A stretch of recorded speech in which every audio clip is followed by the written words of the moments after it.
Hello दोस्तों, आपका स्वागत है आपके अपने YouTube चैनल सरकारी सॉल्यूशंस में, जिस पर हम आपके लिए लेकर आते हैं सरकारी योजनाओं व तकनीक से जुड़ी हुई नई नई जानकारियों के वीडियो।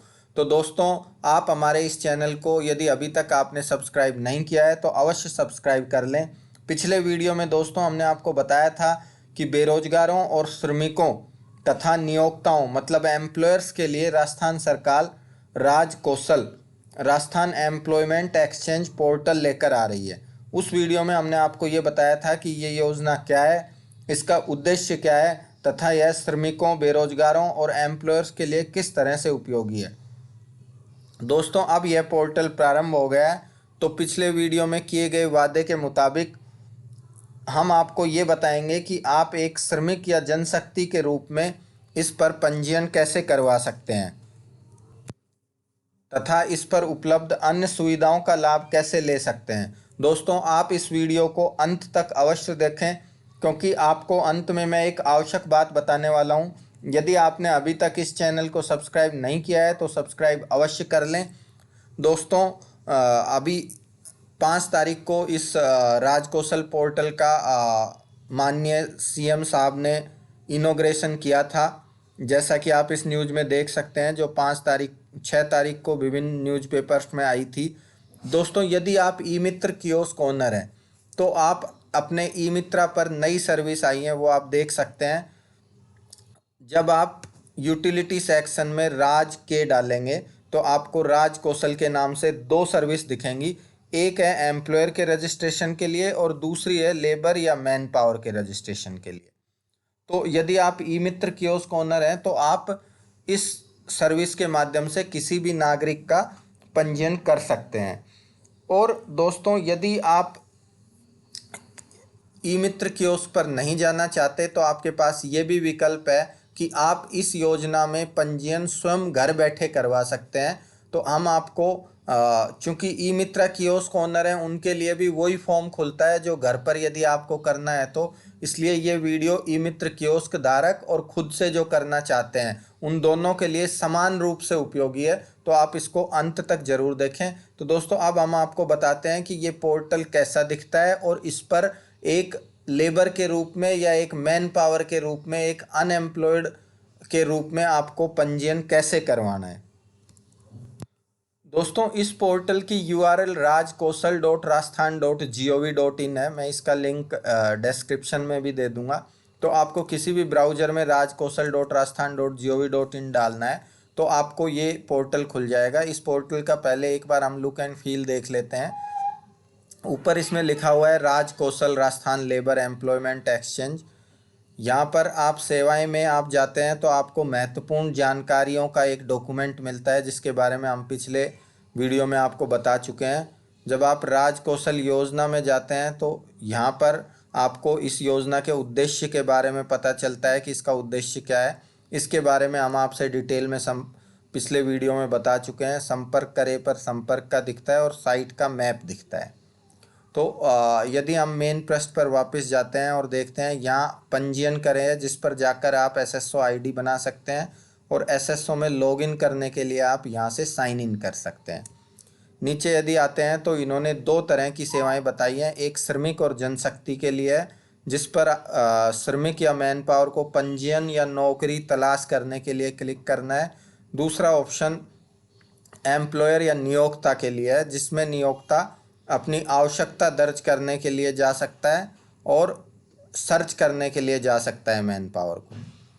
अब इसमें देखें कि पहले से इसमें जो पंजीकृत श्रमिक हैं उनकी काउंट दिखा रहा है। यहाँ पर लगभग 52 लाख टोटल इसमें लेबर या मैन पावर पंजीकृत है और एम्प्लॉयर टोटल लगभग 11 लाख के करीब पंजीकृत हैं।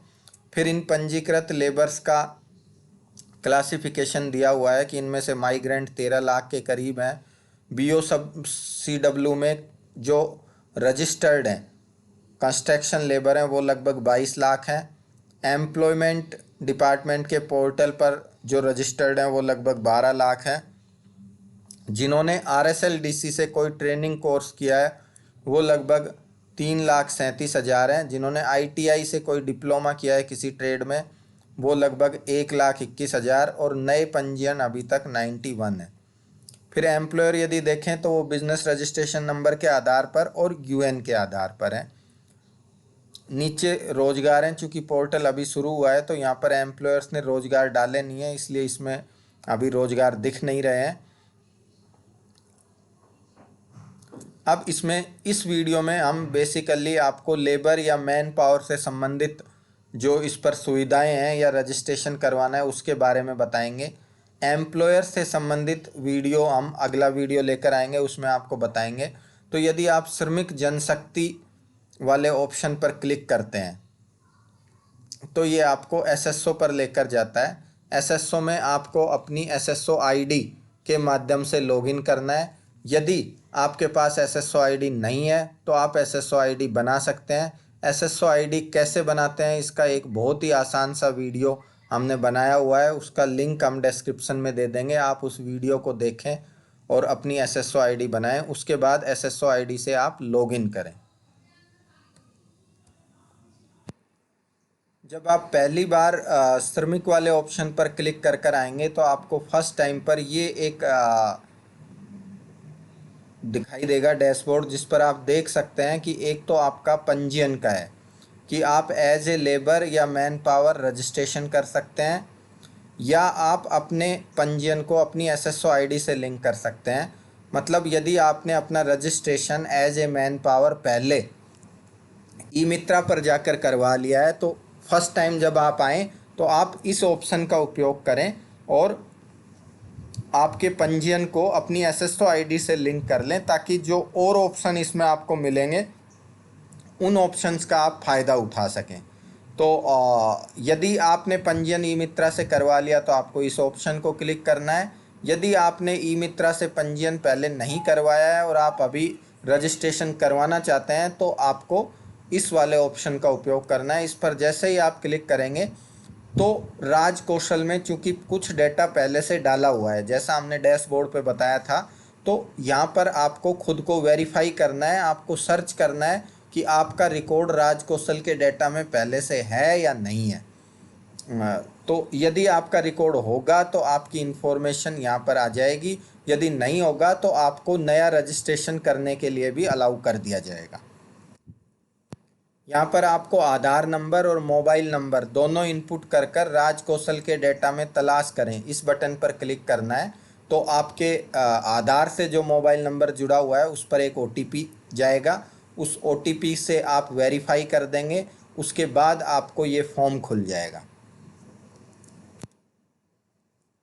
आधार नंबर और मोबाइल नंबर डालकर जब आप राज कौशल के डेटा में तलाश करें बटन पर क्लिक करेंगे और आपका रिकॉर्ड यदि राज कौशल में पहले से उपलब्ध नहीं है तो आपको इस तरह से ऑप्शन मिलेगा कि आपकी सूचना राज कौशल प्लेटफॉर्म पर उपलब्ध नहीं है, किंतु आप नया पंजीकरण करवा सकते हैं। तो इसमें आप यदि नया पंजीकरण करवाना चाहते हैं तो आप नया पंजीकरण वाला ऑप्शन सेलेक्ट करें, और यदि आप नहीं करवाना चाहते तो आप निरस्त वाला ऑप्शन सेलेक्ट करें। तो जैसे ही आप नया पंजीकरण बटन पर क्लिक करेंगे तो आपसे अगले उस पर पूछा जाएगा कि क्या आप राजस्थान के मूल निवासी हैं, और इसमें आपसे हाँ और ना पूछा जाएगा। यदि आप हाँ करते हैं तो आपसे जन आधार नंबर पूछा जाएगा और आधार नंबर, लेकिन यदि आप नहीं करते हैं तो आपसे सिर्फ आपका आधार नंबर पूछा जाएगा। और यहाँ पर जो आधार नंबर आप इनपुट करेंगे उसको आप वेरीफाई कर देंगे, एसएसओ वेरीफाई कर देंगे ओटीपी के द्वारा। उसके बाद आपके लिए रजिस्ट्रेशन का फॉर्म ओपन हो जाएगा। ओटीपी डालने के बाद आपको सबमिट बटन पर क्लिक करना है। सबमिट बटन पर क्लिक करते ही आपके पास रजिस्ट्रेशन का फॉर्म ओपन हो जाएगा। रजिस्ट्रेशन फॉर्म में देखिए आपको क्या क्या इन्फॉर्मेशन डालनी है। पहले व्यक्तिगत विवरण है जिसमें आपको अपना नाम, पिता या पति का नाम, आपका सेक्स, बर्थ डेट, आपकी ईमेल आईडी, फिर आपको कैटेगरी सेलेक्ट करनी है कि आप एससी, एसटी, ओबीसी या जर्नल किस कैटेगरी से हैं। अपना मोबाइल नंबर इनपुट करना है। फिर आपको अपना वर्तमान पता, जिस पते पर आप अभी रह रहे हैं वो पता जो कि राजस्थान का पता होगा, इसलिए इसमें आपको राजस्थान के सारे ज़िले दिखाई दे रहे हैं। यदि आप रूरल में हैं तो आपसे इन्फॉर्मेशन पूछी जा रही है आपके तहसील की, और यदि आप शहरी क्षेत्र में हैं तो आपसे आपके शहर के वार्ड नंबर तक की सूचना पूछी जा रही है। यदि आप ग्रामीण में हैं तो आपको गांव तक की सूचना डालनी है, और यदि शहर में आपका एड्रेस है तो वार्ड नंबर तक की डालनी है। उसके बाद आप देखें स्थायी पता है। स्थायी पते में आपका पता यदि वर्तमान पते के समान है तो आप इस ऑप्शन को सेलेक्ट कर सकते हैं, और यदि आपका परमानेंट एड्रेस वर्तमान पते से अलग है तो आपको अन्य पता सेलेक्ट करना है। अब इसमें आपका जो अन्य पता है वो किसी भी स्टेट में हो सकता है, राजस्थान या राजस्थान से बाहर। तो आपको स्टेट सेलेक्ट करना है, उस स्टेट की डिस्ट्रिक्ट सेलेक्ट करनी है और अपना एड्रेस डालना है। इसके बाद आपको रोजगार संबंधी विवरण देना है, जिसमें यदि आप देखेंगे तो आपको सबसे पहले ये बताना है कि आप किस तरह के रोजगार में इंटरेस्टेड हैं। यदि आप इसको देखें कि आप किस तरह के रोजगार में इंटरेस्टेड हैं, तो इसमें रुचि का प्रकार है। तो इसमें ये दे रखा है कि आप स्वरोजगार में इंटरेस्टेड हैं, नौकरी में, या दोनों में। तो वो आपको सेवा रुचि का प्रकार इसमें सेलेक्ट करना है। इसके बाद आपको आपकी वर्तमान रोजगार स्थिति बतानी है कि आप नौकरी कर रहे हैं, स्वरोजगार कर रहे हैं, या आप बेरोजगार हैं। तो ये आपकी वर्तमान की स्थिति रहेगी कि आज की दिनांक में आप नौकरी कर रहे हैं, या खुद का कोई काम कर रहे हैं, या बेरोजगार हैं। यदि आप सेवा प्रदान करने का जो एरिया है आपका वो वर्तमान पते के अनुसार है तो आप हाँ कर सकते हैं। यदि वर्तमान पते के अनुसार नहीं है तो आप नहीं करेंगे। तो ये स्वरोजगार यदि आपने सेलेक्ट किया है और आपने कहा कि आपका सेवा प्रदान करने का एरिया वर्तमान पते के अनुसार नहीं है, तो ये आपसे पूछेगा कि आप किस ज़िले के किस शहर में अपनी सेवाएं देते हैं। तो जो लोग स्वरोजगार करते हैं, उदाहरण के लिए यदि आप इलेक्ट्रीशियन हैं तो आप यहाँ पर ये बता सकते हैं कि आप एज ए इलेक्ट्रीशियन किस ज़िले के किस किस शहर में आपकी सेवाएं देते हैं, ताकि वहाँ के लोगों को आपका प्रोफाइल दिखने लग जाए कि ये एक व्यक्ति है जो हमारे एरिया में एज ए इलेक्ट्रीशियन सेवाएं देता है। तो ये स्वरोजगार वालों के लिए भी एक प्लेटफॉर्म है, ये उनको भी लोगों तक उनकी सूचनाएं पहुंचाता है कि आपके एरिया में कौन व्यक्ति है जो इस तरह के स्वरोजगार में लगा हुआ है। अब इसके बाद योग्यता और अनुभव का विवरण है, जिसमें आपको डालना है कि कुल कार्य का कितना अनुभव है। इसमें आप ईयर्स में डालेंगे कि कुल कितने साल का अनुभव है। उसके बाद ये बहुत ही महत्वपूर्ण है, जहाँ से आपकी स्किल डिसाइड होती है। आपको सेवा की श्रेणी लेनी है कि आप किस श्रेणी में सेवा देते हो, बिल्डिंग और निर्माण में देते हो, इलेक्ट्रॉनिक्स, इलेक्ट्रिकल और कंप्यूटर में देते हैं, या शादी इवेंट से संबंधित कोई कार्य करते हैं, या धार्मिक कार्य करते हैं, टूर ट्रैवल ट्रांसपोर्ट। इस तरह से इसमें बहुत सारी, जैसे यदि आप वेटर हैं तो आपको भोजन व सब्जी लेना है, इसमें आपको वेटर का ऑप्शन मिलेगा।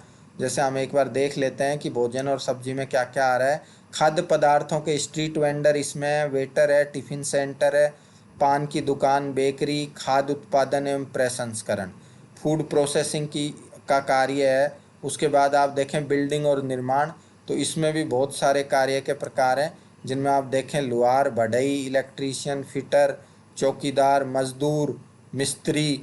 तो ये सारे काम इसमें आपको मिल रहे हैं। तो यहाँ आपको अपनी सेवा की श्रेणी और कार्य का प्रकार डालना है, और इस पर्टिकुलर कार्य में आपको कितने वर्ष और कितने माह का अनुभव है वो डालना है। और यदि वर्तमान में आप कहीं काम कर रहे हैं तो जहाँ काम कर रहे हैं उस व्यक्ति या संस्थान का नाम, पता और मोबाइल नंबर, या आपने वो काम छोड़ दिया है पिछला, तो भी जो आपका अभी वर्तमान से जस्ट पहले जो आपका एम्प्लॉयर था जिसके यहाँ आपने काम किया था उसकी डिटेल यहाँ पर आपको भर देनी है। और यदि आपको 2 से ज़्यादा स्किल सेट हैं तो आप नई पंक्ति जोड़कर इसमें दूसरी स्किल भी डाल सकते हैं। जैसे कोई व्यक्ति इलेक्ट्रीशियन और फिटर दोनों का काम जानता है, इलेक्ट्रीशियन और प्लम्बर दोनों का काम जानता है, तो वो यहाँ पर दोनों चीज़ें डालेगा। तो इसमें सेकंड रो में वो प्लम्बर ले लेगा, और फिर प्लम्बर के काम में उसको कितना अनुभव है वो यहाँ पर डाल देगा। इसके बाद शैक्षणिक योग्यता है, जिसमें आपको नॉन मैट्रिक, 12th पास, ग्रेजुएट, पोस्ट ग्रेजुएट और इलिटरेट, निरक्षर, ये ऑप्शन दिए गए हैं। यदि आप स्नातक सेलेक्ट करते हैं तो आप BA, BCom, BSc, BBA, BCA में से सेलेक्ट कर सकते हैं। यदि आप पोस्ट ग्रेजुएट सेलेक्ट करते हैं तो आप MA, MCom, MSc, MBA, MCA इत्यादि में से सेलेक्ट कर सकते हैं। उसके बाद आप देखें तकनीकी योग्यता, इसमें आपको आईटीआई, डिप्लोमा, इंजीनियरिंग, अन्य, आरएसएलडीसी ये सब दिया गया है। यदि आप ITI सेलेक्ट करते हैं तो आप ट्रेड बता सकते हैं कि किस ट्रेड में आपने ITI की हुई है। इसके अलावा देखें, यदि आप RSLDC सेलेक्ट करते हैं तो ये आपसे पूछता है कि RSLDC में आपने कौन सा कोर्स किया था।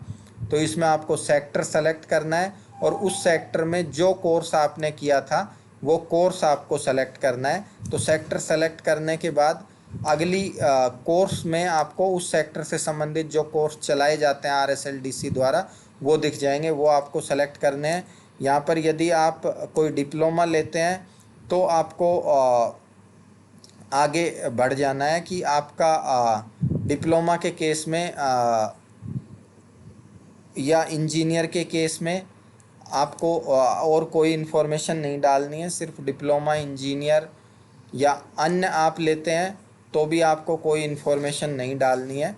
अब इसमें आपको जितना आप वेतन चाहते हैं वो वेतन आपको डालना है कि आपकी एक्सपेक्टेड सैलरी क्या है या आपके एक्सपेक्टेड चार्जेज क्या हैं। आपके जो एक्सपेक्टेड चार्जेज हैं वो आप मंथली भी बता सकते हैं, दिन के हिसाब पर भी बता सकते हैं और पर घंटे के हिसाब से भी बता सकते हैं। और फिर आपको ये डिक्लेरेशन क्लिक करना है कि ये सभी सूचना सही है और फिर आपको ये सूचना सेव कर देनी है। तो जैसे ही आप ये सूचना सेव करेंगे तो आपका पंजीयन हो जाएगा और उस पंजीयन के लिए, रजिस्ट्रेशन के लिए आपके पास एक OTP आ जाएगा। उस OTP को आप संभाल कर रख सकते हैं, क्योंकि नेक्स्ट टाइम जब आप आएंगे एक पंजीयन का क्रमांक आ जाएगा आपके पास SMS के द्वारा। उस पंजीयन क्रमांक को आप संभाल कर रख लें। जब अगली बार आप आएंगे इस पोर्टल पर तो वो पंजीयन क्रमांक के द्वारा भी आप इसमें लॉगिन कर पाएंगे या अपने मोबाइल नंबर से या आधार नंबर से भी कर पाएंगे। तो दोस्तों, इस वीडियो में हमने आपको ये बताया कि यदि आप लेबर हैं, मैन पावर हैं, तो इस पर आप रजिस्ट्रेशन कैसे करवा सकते हैं। अब अगले वीडियो में हम आपको ये बताएंगे कि ये रजिस्ट्रेशन करवाकर आपको क्या क्या फ़ायदे मिल सकते हैं, रजिस्ट्रेशन करवाने के बाद इसमें और क्या क्या सुविधाएं हैं जो कि आप इस पर उपयोग में ले सकते हैं। तो दोस्तों, ये एक बहुत ही उपयोगी जानकारी थी। आपने इसको पूरा देखा उसके लिए धन्यवाद। आप इस वीडियो को अपने दोस्तों के साथ, अपने मिलने वालों के साथ अवश्य शेयर करें, लाइक करें। सुरक्षित रहें। धन्यवाद दोस्तों।